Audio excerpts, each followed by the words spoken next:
नमस्कार, स्वागत है आपका और मैं हूं आपके साथ लता। बड़ी खबर आपको बता रहे हैं, जहां मेरठ में शादी समारोह में थूक कर रोटी बनाने वाला आरोपी नौशाद गिरफ्तार किया गया है। और आपको बताते चले कि मेरठ पुलिस ने बड़ी कार्रवाई करते हुए आरोपी को गिरफ्तार किया गया। तो अक्सर आपने शादी समारोह में अलग अलग अंदाज में रोटियां बनाने वाला युवक जरूर देखा होगा, लेकिन क्या आपने इस तरीके का कोई वीडियो या इस तरीके का कोई कारीगर देखा है जो थूक कर खाना बनाता है और थूके हुए खाने को लोगों के सामने परोसता है? वाकई ये एक बहुत ही शर्मनाक मानसिकता को दर्शाता है, क्योंकि इस तरीके की वीडियो ये कोई पहली बार नहीं आई है। इससे पहले हमने देखा था कि कैसे कोरोना के टाइम पर, जब कोरोना महामारी विश्व भर में फैल रही थी और जिस दौरान भारत में लॉकडाउन लगा था, उस समय भी इस तरीके की वीडियो काफी वायरल हुई थी और कैसे दिखाया गया था कि वो क्रूर मानसिकता के लोग कैसे हर समारोह में थूक थूक कर, चाहे वो खाद्य पदार्थ हो चाहे वो अन्य सामान हो, महामारी को फैलाने के उद्देश्य से कैसे सामानों को थूकर लोगों को दे रहे थे, चाहे वो खाने का सामान हो चाहे वो अन्य सामान हो।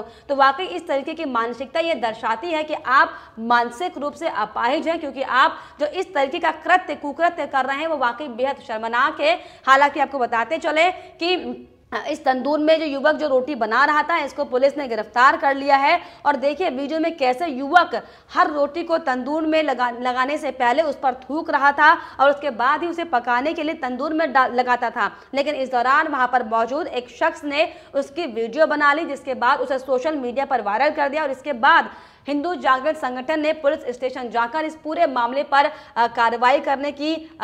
बात कही। मुकदमा आरोपी युवक पर दर्ज कराया गया, जिसके बाद संगठन के लोगों ने उसे ढूंढकर उसे पुलिस के हाथ में थमा दिया। हालांकि उसकी जमकर पिटाई भी इस दौरान की। और जिस तरीके से लगातार जो वीडियो सोशल मीडिया पर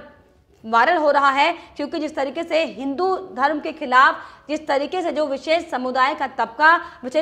का जो आरोपी है नौशाद, कैसे थूक कर लोगों को खाना परोसने की कोशिश करता हुआ दिखाई पड़ रहा है, ये वाकई बेहद शर्मनाक है। लेकिन हम आपको बताते चले कि हम यहाँ पर उस विशेष समुदाय को बिल्कुल भी निशाना नहीं साध रहे, क्योंकि हमारे भारत में कई ऐसे मुसलमान भाई हैं जो खुद को हिंदुस्तानी मुसलमान होने पर गर्व करते हैं और उन्हें वाकई किसी भी चीजों से कोई दिक्कत नहीं है। लेकिन कुछ ऐसे मानसिकता के लोग हैं जो सिर्फ और सिर्फ अपनी कौम को बदनाम करने के लिए इस तरीके का कुकृत्य करते हैं, जो कि वाकई बेहद शर्मनाक है। और जिस तरीके से हमने देखा था कि कैसे लॉकडाउन के समय में जो एक के बाद एक वीडियो सोशल मीडिया पर वायरल हुई थी, हालांकि उनके खिलाफ भी कार्रवाई की गई थी, लेकिन फिर भी ये कुछ मानसिकता के जो ये लोग होते हैं, इनका काम सिर्फ और सिर्फ देश में इस तरीके की चीजों को फैलाना होता है ताकि दो लोगों के बीच में असमंजस की स्थिति पैदा की जाए, जो कि वाकई बेहद शर्मनाक है। लेकिन इसी बीच मेरठ पुलिस ने बड़ी कार्रवाई करते हुए आरोपी नौशाद को गिरफ्तार कर लिया गया है। और हालांकि मेरठ पुलिस ने साफ तौर पर चेतावनी भी दी है कि अगर ऐसा कुकृत्य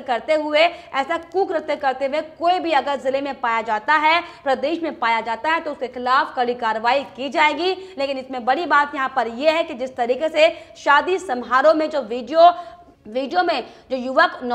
आरोपी नौशाद जो रोटियां बनाते हुए दिखाई पड़ रहा है, आखिर क्यों वो इस तरीके की मानसिकता को दर्शा रहा था और क्यों, कौन सा धर्म, कौन सा कुरान उनको ये इजाजत देता है कि वो ऐसे रोटियों पर थूक कर, खाने में थूक लगाकर, अपना पानी में थूक डालकर आप किसी अन्य को दे? क्योंकि कोई भी जो देश का मुसलमान है, हमको नहीं लगता कि वो इस तरीके की हरकतें करता है, क्योंकि जिस तरीके से जो मुसलमान भाई भारत में रहते हैं, वो पूरी एकता के साथ, पूरे स्नेह के साथ भारत में रहना पसंद करते हैं, खुद को हिंदुस्तान का मुसलमान होने में गर्व महसूस करते हुए नजर आते हैं। लेकिन ये जो कुछ असामाजिक तत्व हैं जो सिर्फ और सिर्फ एक विशेष समुदाय को बदनाम करने में लगे हुए हैं, फिर वो चाहे शादी समारोह हो, फिर वो चाहे कोई अन्य मौका हो, जब वो सिर्फ और सिर्फ इस तरीके की शर्मनाक हरकत करके अपनी मानसिकता को दर्शाते हैं। हालांकि मेरठ पुलिस ने साफ तौर पर कड़ी चेतावनी दे दी है कि अगर आगे से कोई भी ऐसा कुकृत्य करते हुए पाया जाता है तो उसके खिलाफ कड़ी कार्रवाई की जाएगी। लेकिन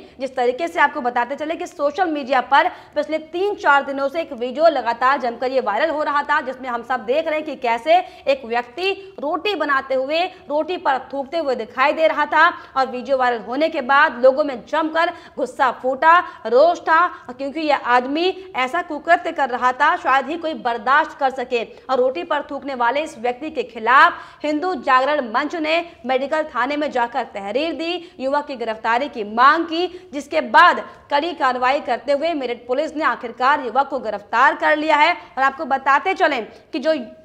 रोटी पर थूकने वाला युवक है, शकील के घर से पीटते हुए उसके घर से पीटते हुए सड़क तक लाया गया था और फिर उसे पुलिस के हवाले सौंप दिया गया था। आपको बताते चले कि थूकने वाले इस व्यक्ति की पहचान मेरठ में निसारी गेट थाना इलाके के समर गार्डन निवासी नौशाद उर्फ सुहेल के रूप में की गई थी। हालांकि पुलिस ने नौशाद के ऊपर महामारी अधिनियम में मुकदमा दर्ज कर लिया और उसे कोर्ट में पेश किया जाएगा। और वहीं अगर आपको इसी कड़ी में दूसरी बड़ी खबर बताएं तो आपको बताते चले कि बौखलाए अखिलेश यादव ने सीएम योगी आदित्यनाथ पर एक शर्मनाक बयान दिया है। जी हां, आपको बताते चले अखिलेश यादव ने सीएम से कहा कि अगर डीएनए का मतलब आपको पता होगा तो मैं मान जाऊंगा कि आप उत्तर प्रदेश के सीएम है। तो जिस तरीके से आपको बताते चले लगातार प्रदेश में विधानसभा चुनाव अब नजदीक है, लगातार सरगर्मी इस कदर दिखने लगी है कि अब जिस तरीके से विपक्षी जो तमाम नेता है वो इस कदर बौखलाए हुए हैं कि अब वो किसी भी तरह के बयानबाजी देने में पीछे नहीं हट रहे। और इसी कड़ी में अब उत्तर प्रदेश में भी डीएनए वाली पॉलिटिक्स की एंट्री कर दी है अखिलेश यादव ने साफ तौर पर यह कहा कि अगर सीएम योगी आदित्यनाथ डीएनए का फुल फॉर्म बता दें तो हम जान जाएंगे कि वो सीएम है। उन्हें कम से कम यह स्पष्ट होना चाहिए कि डीएनए आखिर क्या है। तो देखिए किस तरीके से शर्मनाक जिस तरीके से अखिलेश यादव ने बयान दिया है। उन्होंने ये भी कहा इसके आगे कि मुख्यमंत्री योगी आदित्यनाथ उत्तर प्रदेश के रहने वाले नहीं है, वो दूसरे प्रदेश से आए हैं, लेकिन फिर भी यहाँ की जनता ने उन्हें स्वीकार किया और उन्हें प्रदेश की जनता को धन्यवाद देना चाहिए। तो देखिए किस तरीके से जो बौखलाहट अखिलेश यादव की सामने दिखाई पड़ी है, वो साफ तौर पर ये कहते हुए नजर आ रहे हैं कि जो सीएम योगी आदित्यनाथ है वो उत्तराखंड के थे और उत्तर प्रदेश के लोगों ने उन्हें प्यार दिया है। तो यह आपके मुंह में कड़ी चपत है, आपके लिए बहुत शर्मनाक स्थिति है कि जिस तरीके से आप खुद ये बात को एग्री कर रहे हैं कि बाहर के आए हुए सीएम को जो उत्तर प्रदेश के निवासी नहीं है, आप ये बात कह रहे हैं, लेकिन फिर भी देश की जनता, प्रदेश की जनता उन्हें प्यार दे रही है। तो आपको मुझे लगता है कि चुल्लू भर पानी में डूब मरना चाहिए कि क्यों आप प्रदेश में खुद रहकर तमाम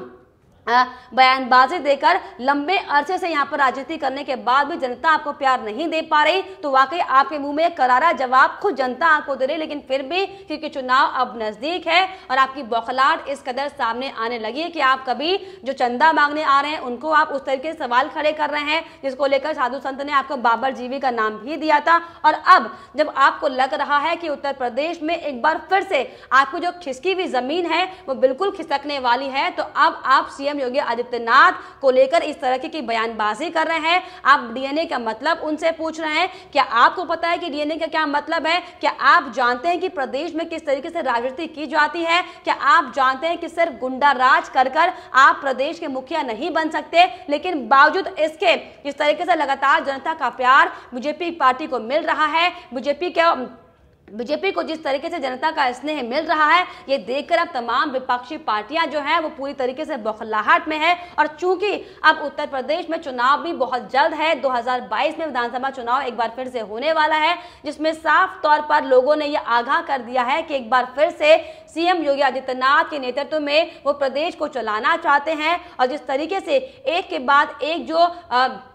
तमाम जो बड़े फायर ब्रिगेड नेताओं ने जो फैसले यहाँ पर लिए हैं उसी को लेकर अब देश की जनता, प्रदेश की जनता ये चाहती है कि बीजेपी एक बार फिर से सत्ता में आए, सत्ता में आकर काम करे, प्रदेश में बदलाव करे, जिसको लेकर अब आपको बौखलाहट अभी से शुरू हो गई है। और बौखलाहट ही है कि आपकी इस तरीके से आप बयानबाजी दे रहे हैं, जिसको लेकर अब तमाम सोशल मीडिया यूजर्स भी आपको लेकर तमाम तरह की बातें कर रहे हैं, आपके ऊपर हंस रहे हैं कि कैसे अखिलेश यादव इस कदर बौखलाहट में आ उतरे हैं कि जब अब उन्हें ये लगने लगा है कि बिसात चुनाव की बिछने लगी है। और अब जो आक्रोश जनता में देख रहे हैं वो खुद को लेकर उसको इस तरीके से भुनाया जाए कि अब प्रदेश के मुखिया यानी प्रदेश के सीएम पर ही सवाल उठाए जाए और उनकी नागरिकता पर, उनकी पहचान पर सवाल उठाकर जनता को एक बार फिर से बरगलाने की कोशिश की जाए। और दरअसल आपको बताते चलते हैं कि अखिलेश यादव की बौखलाहट आखिर क्यों निकली। दरअसल आपको बताते चले कि सीएम योगी आदित्यनाथ ने संबोधित करते हुए अपना साफ तौर पर बयान दिया था। दरअसल शुक्रवार को विधानसभा में मुख्यमंत्री योगी आदित्यनाथ ने कहा था कि अन्नदाता किसान को धोखा देकर दलाली करने वाले लोग आज भी जरूर इस बात को लेकर चिंतित हैं कि पैसा सीधे उनके खातों में क्यों जा रहा है। आज तो पर्ची भी किसानों के स्मार्टफोन पर मिल रही है और घोषित दलाली का जो जरिया था वो पूरी तरीके से बीजेपी ने खत्म कर दिया है। और आपको बताते चले मुख्यमंत्री ने शुक्रवार को सदन से वॉकआउट कर रहे सदस्यों की ओर इशारा करते हुए कहा है और ये कहा था कि ये वास्तविकता है, ये सच्चाई है। ये सच्चाई इस बात को बताती है कि विपक्ष का हमारे अन्नदाता किसानों से कोई लेना देना नहीं है। और इस बयान के बाद जो अखिलेश यादव है लगातार जो किसानों की आड़ में हालांकि राजनीति करने की वो कोशिश जरूर कर रहे हो,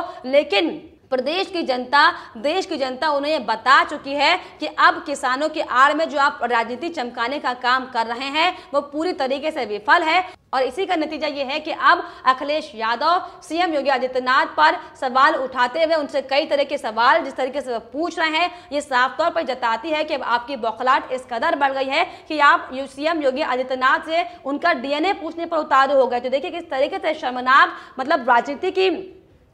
जो सीमाएं, जो मर्यादा होती हैं वो आप लांघते हुए तमाम तरह की बयानबाजी लगातार करते हुए आते हैं। और इस बार एक बार फिर से आपने दिखा दिया कि अब एक बार फिर से आपको लगातार बौखलाहट होनी शुरू हो चुकी है, क्योंकि जनता जिस तरीके से आक्रोश में है अब आपको ये पता चल चुका है कि 2022 से भी सत्ता आपके हाथ में नहीं आने वाली। और अब आप सिर्फ और सिर्फ लोगों को बरगलाने के लिए सीएम के खिलाफ तमाम तरह की बातें करें, जो कि वाकई बेहद शर्मनाक है। लेकिन फिलहाल आपकी इस पर क्या कुछ राय है हमें आप जरूर कमेंट करके बताइएगा और साथ ही साथ हमारे चैनल को सब्सक्राइब करना भी ना भूलें।